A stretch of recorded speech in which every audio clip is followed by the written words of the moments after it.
We're ready for the start. They're off.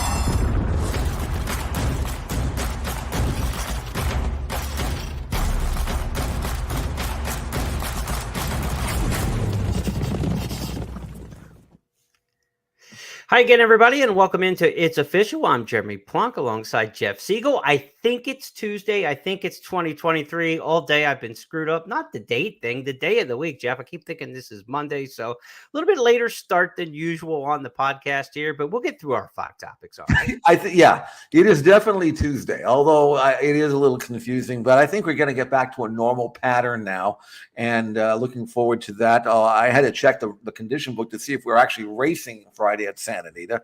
We are, because sometimes they race on Monday and they skip over Friday. I don't know. Anyway, right. Trying to get our bearings here, and with all the football going on and the glow of Tulane's win for both of us, I thought that I would have a hard time concentrating. But I think we got our work done, and we've got some decent things to talk about. And the 3-year-old picture is starting to take shape, even though we're certainly early in the season. But lots of good things to talk about. I was traveling yesterday, visiting family and things like that to wrap up the holiday. So I missed a lot of the good football action, but I got a smile when I checked my phone at the end of the Cotton Bowl, and Penn State, winner of the Rose Bowl. So yes, my PA guys coming west into your backyard there and knocking off Utah. Enough football, though. We've got enough to talk about in the horse racing game, Jeff. 5 topics every week here on It's Official, and we are in the midst of the winter meets at Santa Anita and at Gulfstream Park, Classic Meet, Championship Meet, respectively. They're going to dominate some of the topics, but we're also going to get around the country with some stars of tomorrow to watch and some Triple Crown tracker horses to take a look at as well. So let's go to our first of 5 topics on the big board this week. To South Florida we go. First off, Skippy, as in Skippy Longstocking, and also Saffie Joseph teaming up in South Florida.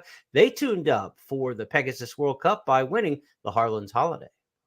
Less than a quarter of a mile to go to the first finish line. Simplification given the green light to try to go get Skippy Longstocking, who made first run and has the lead. Back at the inside, Pioneer of Medina, not today for O'Connor. 1/8 of a mile to go. Skippy Longstocking still has the lead. Simplification is trying, but he's not making any ground. It's Skippy Longstocking to win it by 2 in the end. Pioneer of Medina, some kind of game. He turned away Simplification for second.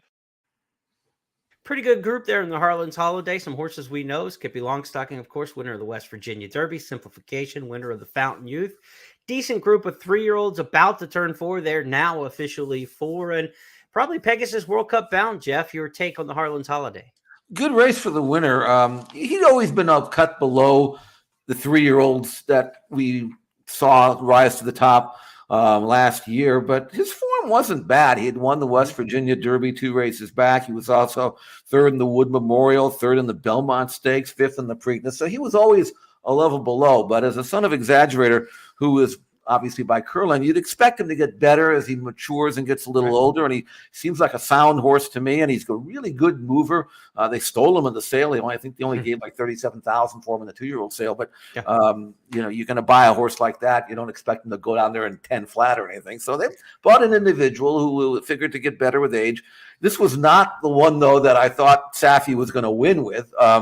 O'Connor, and we had talked about him last Friday in our first call show, how impressive he was, the Chilean, in his first start in this country. And he just didn't fire. I don't know whether he bounced or was flat or whatever the case was, a non-threatening 4th. But the 106 Byron number that Skippy Longstocking earned, career top, and he's got a chance. I'm not saying he's going to be skip away or anything like that, but I mean, he's got a chance to be a very good older horse. And I think he's got some kind of look, I would think, in the Pegasus World Cup, only for the reason that maybe this isn't going to be a great strong addition so far, that what I can figure out. Yeah, and it's not against the norm in recent years for just kind of okay 3-year-olds to turn out to be really good 4-year-olds and older. I think of Vino Rosso. He didn't do a whole lot at 3, and all of a sudden, 4-year-old season, he was, bang on. And then you look at Country Grammar, he was just okay for Chad Brown. I think he won maybe the Curlin Stakes or something like that at at Saratoga in the summer, but he was nothing special and turned out, he's made 13, $14 million now after the campaign last year. So we've seen mediocre 3-year-olds become really good as they get older. Could Skippy Longstocking kind of fit that glove? Maybe, perhaps, but he's going to get the chance in his backyard and earned his way in, I think, to the Pegasus World Cup invitations will be announced in the coming days for that. I got to think the Harlan's Holiday is going to put him in the invitation list, and they're going to RSVP with a yes in their checkbox, I'm sure, and bring him there. They've also got, last year's Florida Derby winner, White Barrio for Saffie Joseph and company. They could be headed to the Pegasus World Cup. Yep. Pegasus probably comes down to last year's 3-year-olds who were good, but again, not superstars. Taba was very good. Cyberknife was very good. But I don't look at those horses as like, Justifies or horses of the decade kind of in the 3-year-old ranks. They were good 3-year-olds, but they could evolve to become great 4-year-olds. Those two, Cyberknife's not going to get many opportunities, though. I think he's headed to stud after the Pegasus. So your thought on the field that's shaking out for the Pegasus? I would say that it should be a full field because I don't think anybody should be afraid of anybody. And, of course, the secondary awards are valuable as well. So I think it's going to be a good race, a really good race. And a horse like Skippy Longstocking, I think he's got to make another forward move. Who's to say he doesn't have it in him? You talk about 3-year-olds who became better at 4. I mean, I remember Gunrunner was a terrific, really good 3-year-old. He was a super horse as a 4-year-old. So that's right. I mean, you don't. I'm not going to put a limit on any of these horses. You just don't know. I mean, even Olympiad. I mean, remember him from last year as an older horse as opposed to with what he was younger. So it's going to be interesting. It's a month away, and we'll see what happens in the interim. But this race was it earned a better number than I thought it was going to earn. So I'm going to give credit to the winner. And you know how well Saffie Joseph Jr. does down at Florida. His horses run out of sight to the moon sometimes, and he's got others. He's going to have at least 3 in the race that I know of. So he's got room for improvement. We'll see. Yeah, he gets outside the cozy confines and he doesn't travel well. But at a home game, the Saffie Joseph horses are awfully tough. Talking more Pegasus World Cup potential program for the end of the month in January, now just 4 weeks away. Pegasus World Cup Turf, the big prep, the Fort Lauderdale run last weekend. The last 2 years, the Pegasus World Cup Turf was won by Colonel Liam. Jeff, he got one and only one prep for the World Cup this year. It came on New Year's Eve at Gulfstream. Let's take a look back at it. On the outside, Decorated Invader up to challenge for the lead. Colonel Liam is being outkicked, at least right now. Street Ready down the center. Far outside, Good Governance up the fence. City Man, final 1/8 of a mile. Here's City Man. Rosario, so patient, finds a seam and now takes the lead. 16th to go, and City Man has the Fort Lauderdale all locked up. City Man wins. Decorated Invader second. New York bred City Man gets it done in South Florida, but the story here is Colonel Liam. I mean, are we taking a few stars off of his flank? I mean, Colonel Liam was not the same horse that we saw when he went to the sidelines. No, and he's been started in the stop down a bunch of times, and I thought because he had run well fresh in the past and obviously loved the course that he would be fit enough to run better than he did. I mean, he was in a good spot. He was wide a little bit, but even if he had gotten beat, second, third, length or whatever, I would have forgiven him. But he really was off the bridle at the quarter pole, and I really at this stage would have to see a lot more from him in the morning between now and then to say that I think he's going to bounce back and win his 3rd Pegasus World Cup Turf in a row. The winner is a pretty solid horse, New York bred, but he won graded stakes at Saratoga last summer. He's a hard knocking horse, a thoroughly professional horse. He's won 4 out of his last 5, 14 out of 26, first or second. You talk about a genuine and consistent horse for Christophe Clement.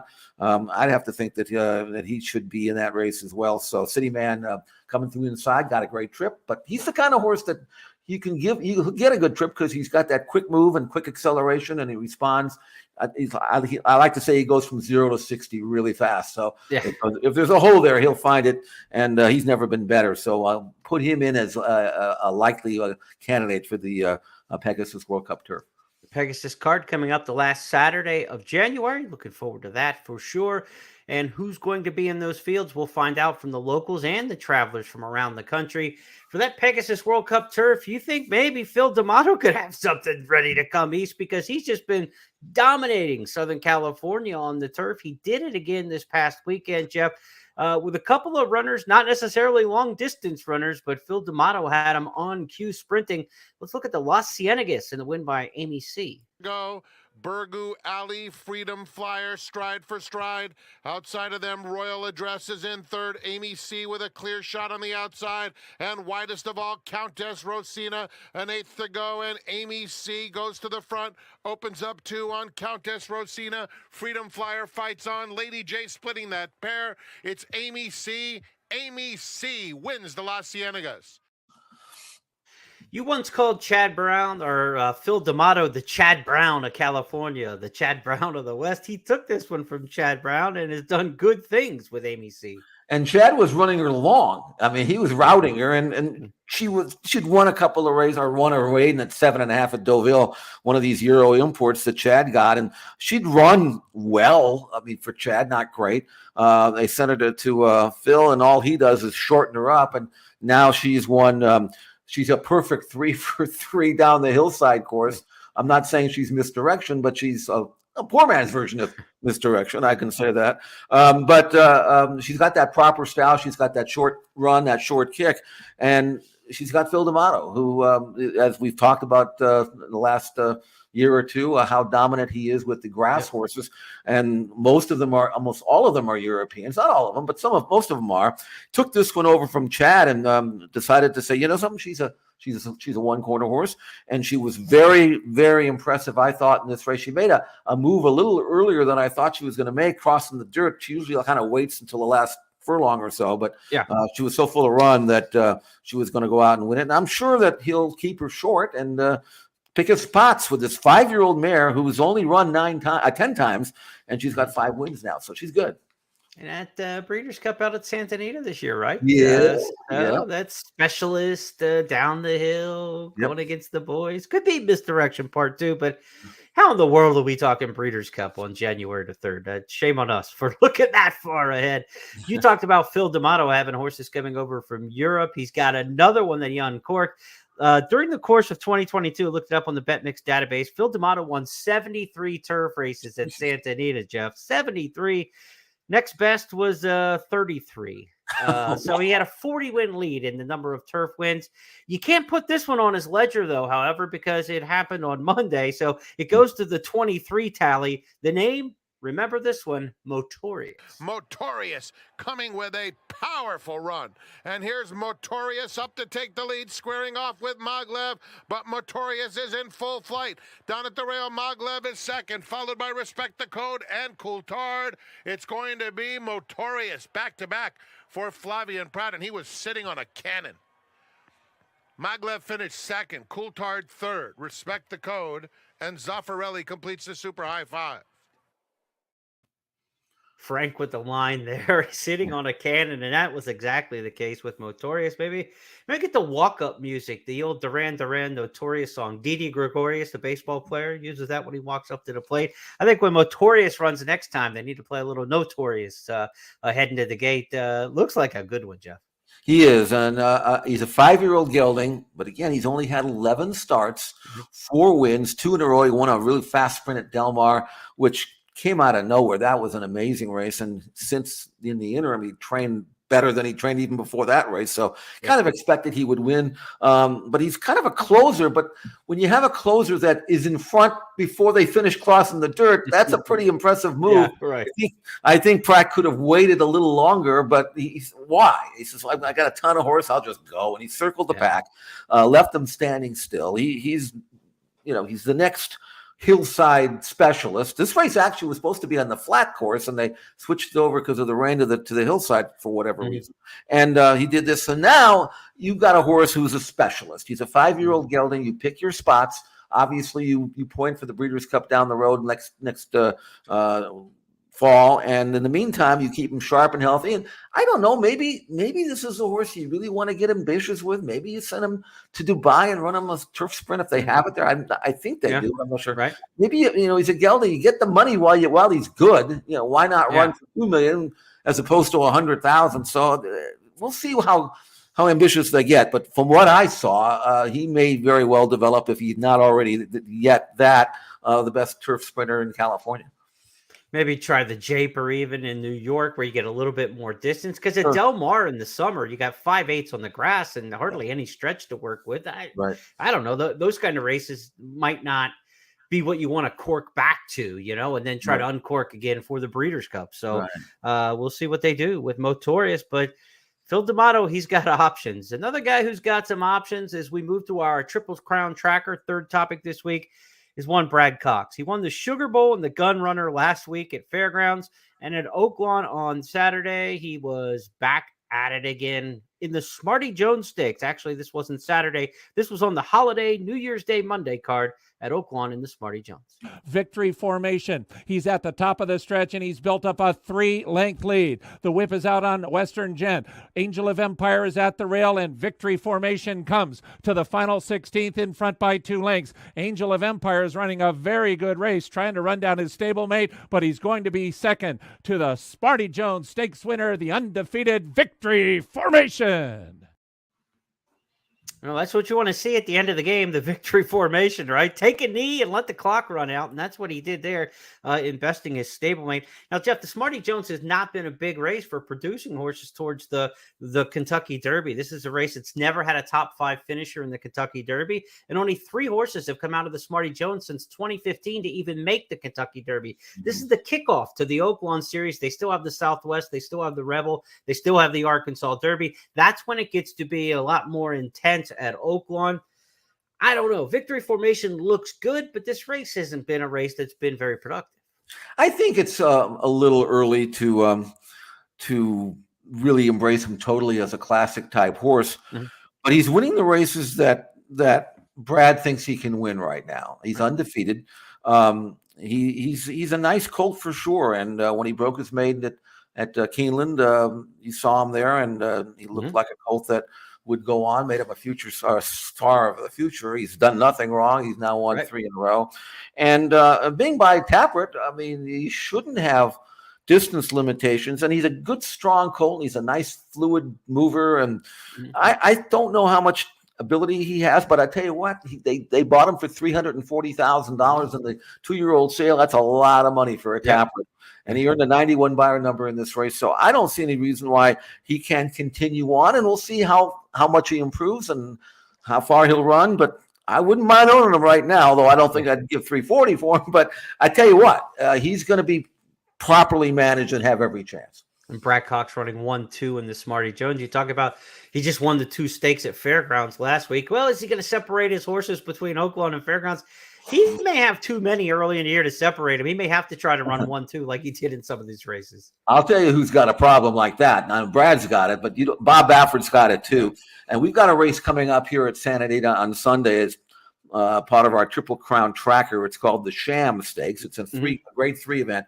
Now, there were 17 horses that were nominated. Okay. 9 of them are Bob Baffert's horse, but that's not the worst of it. He's got 9 of the 17, but 5 of them are maidens.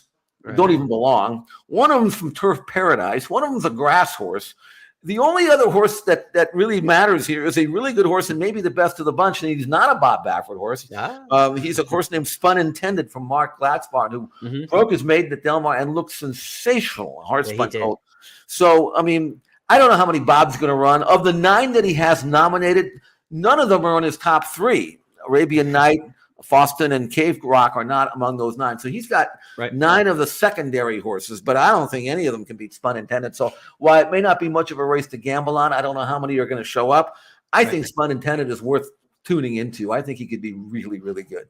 Sham Stakes on Sunday at Santa Anita, going a dirt mile around 2 turns. Also, 2 other Triple Crown races to give an eye to this coming weekend. You've got the Jerome, the 1-turn mile at Aqueduct to start off the Wood Memorial Series. And then on Saturday at Santa Anita, the Cowbreds are going in the Cal Cup Derby. That race, again, it's just for the California breds, but we've seen California Chrome and some others come out of that race and be factors on the Santa Anita Derby Trail. It's a mile and a 16th 2-turn race. So the Cal Cup Derby, another one to watch this weekend. So we've got 3-year-olds. Yeah, we do. And we had a race today at Parks, won by another future star, a horse named Recruiter, who won that race in the mud. So, I mean, you never know. There's races every day you got to keep track of, even if there's just maiden races, because you never know where a good horse is going to come from. And so I know you do a great job with that, Jeremy. So I check in, and if I miss something, you've got it. I can tell you that. Countdown to the Crown starts the first Friday of every new year. The 18th season of Countdown to the Crown kicks off this Friday. So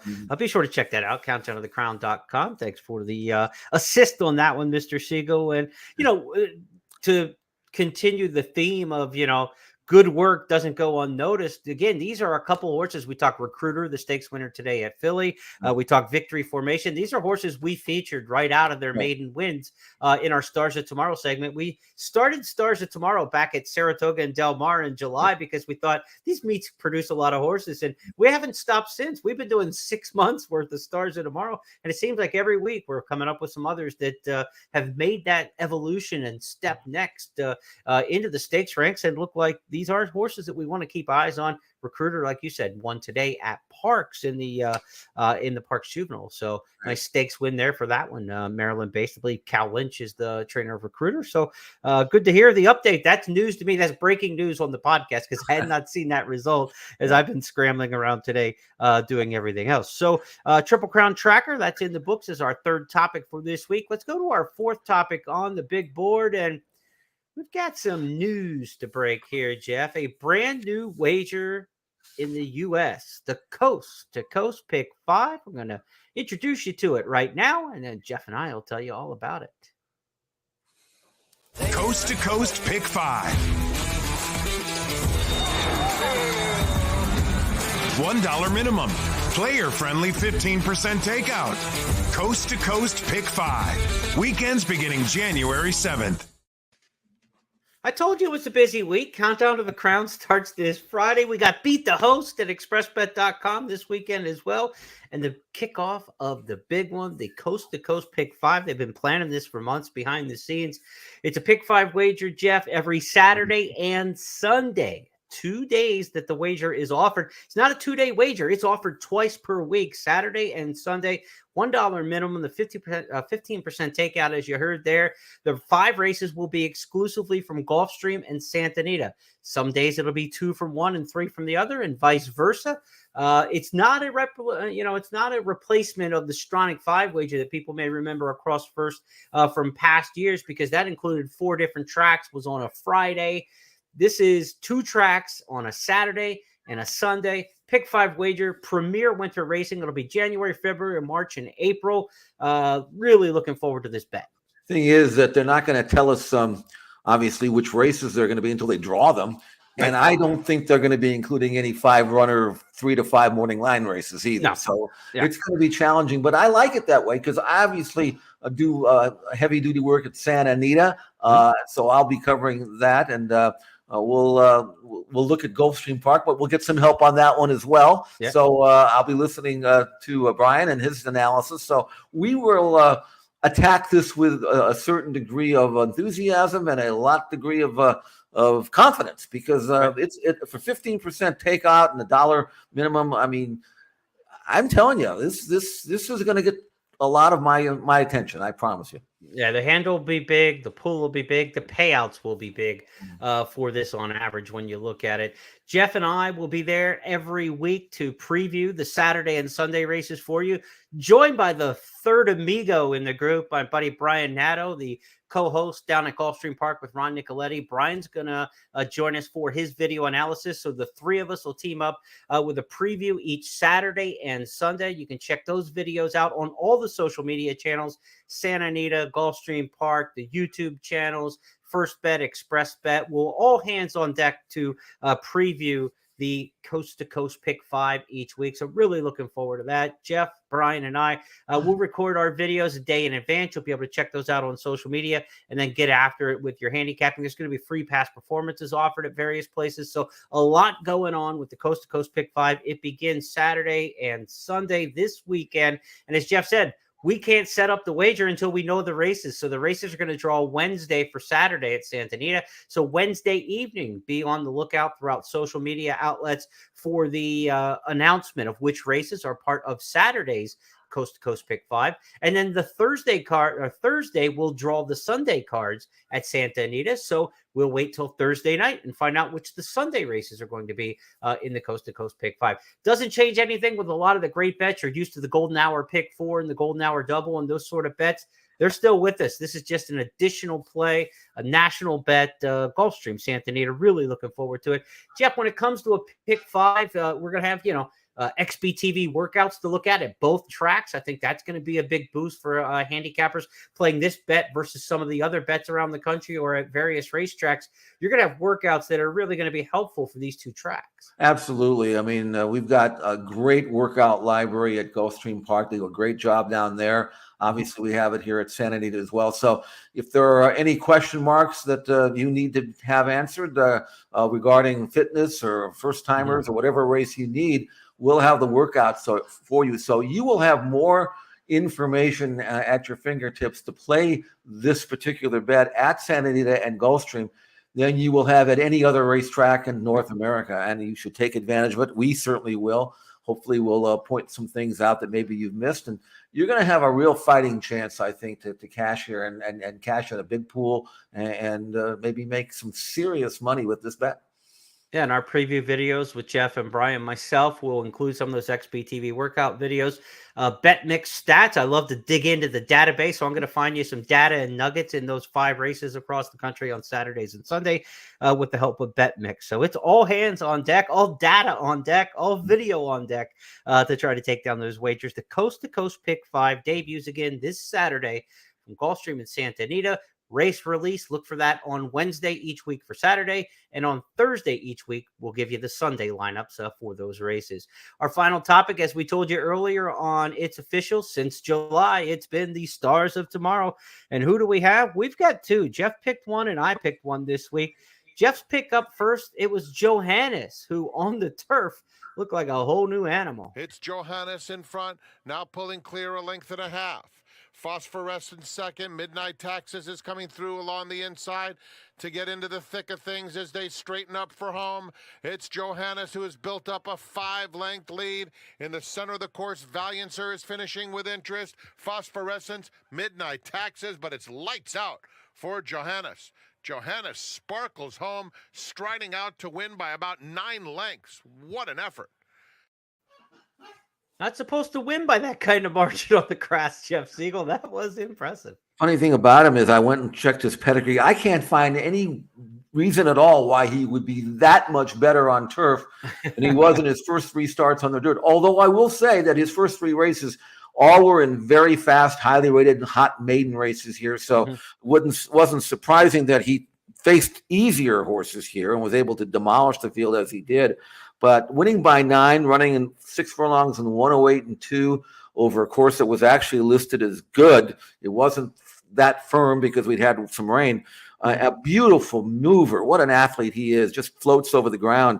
Now Timmy Actine, who has to figure out, okay, what do I got? Do I have just a grass horse, or was there some another reason why he ran so unbelievably well? And again, I mentioned he's by Nyquist, not of remember by Congrats. Congrats was by AP Indy. Nyquist by Uncle Mo. I mean, I don't know why this horse just moved up 15 lengths on the turf, but he did. So I don't know what they're going to do with him if they keep him on turf. I mean, that horse looked like a 2000 Guineas horse to me if they set him over there.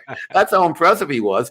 And he ran his last 8th and 11 and 3, so he wasn't exactly getting tired. So anyway, I'll talk to Tim and I'll ask him. I'll find out what the plans are for Johannes, and hopefully he came out of the race good, and we'll go onward and upward as a really high-class, promising 3-year-old on certainly a star of the future. That's Johannes. You're only 3 once, Jeff. Yeah. You're only 3 once. I know. He will get another chance back on the dirt. I know. I mean, look, you can't resist, right? Right. One other horse who did run on the dirt and run long last week in our Stars of Tomorrow segment was at Oaklawn. His name's Sun Thunder for trainer Kenny McPeak. And watch this move. He did his best impression of this year's Kentucky Oaks winner on the turn. Sun Thunder is 7th, but he's advancing. Here's Sun Thunder in the green cap. Could be heard from yet late. Here's Sun Thunder now moving strongly, and Sun Thunder is going to make a big rush all the way up to go from 7th to the front at the top of the stretch. A monster move from Sun Thunder, who suddenly lands 3 lengths in front. The Heights has moved up on the outside. Then comes Seas of Normandy, but it's Sun Thunder, and he is dominating. Sun Thunder, the Heights, King Russell up into second now. Sun Thunder in front. Big win for Sun Thunder. He won by 7. King Russell was second. What the secret oath was going on there on the turn, but he sustained the run, Jeff. That was an impressive performance. And we talk about your only 3 once. One of the guys who will give you a chance on the Triple Crown Trail is Kenny McPeak. That's what he's playing for. Well, that race was a distance to ground, so I mean, he didn't have to worry about stretching him out and trying to figure out whether he can make that same move. I would suggest next time out that he kind of wait to the quarter pole to move it. That's just me, you know. You don't have to put. I mean, come on, But anyway, a nice colt, and you're going to see this. You're going to see colts develop overnight, improve leaps and bounds. I mentioned Johannes, his buyer number went up like 15 points in one race, and so you never know when they're going to turn the corner like that and open up and mature before your very eyes. But that colt is definitely stakes bound, and we'll just a lot of options back there. We'll just have to wait and see where he shows up next. Yet another son of Into Mischief. And he looks like him, too, with the big blades. He looks just like – you knew that was by an Into Mischief colt just by looking at him. He can produce. There's no question about that, what he's been able to do in recent years. No bonus topic this week on Official, so these 5 topics are going to wrap things up for us. Jeff and I will be back on Friday with our First Call podcast where we review or preview, I should say, 8 stakes races for the upcoming weekend. So a lot there. And in addition, as we mentioned earlier, on Friday, we'll have a podcast preview for Saturday's Coast to Coast Pick 5, the unveiling of the newest wager in racing. And of course, we'll come back with the Sunday preview as well. Jeff, we've got a lot of work to do. Countdown of the Crown, Beat the Host, a new video series, our podcast on Friday. No wonder I don't know what the hell day of the week it is. Exactly. And I'll re-up our video best plays for Saturday to start on Friday. And we'll be doing that. So I'm busy. You're busy. It's a good busy, though, isn't it? Absolutely. It's the new year, 2023. Welcome in, everybody. Hopefully you ring it in with us throughout the course of the year. It's Official will be back next Tuesday to take on 5 topics from this coming weekend as well. On behalf of everybody at First, my partner, Jeff Siegel, I'm Jeremy Plonk. Good luck at the races, and we'll talk to you on Friday.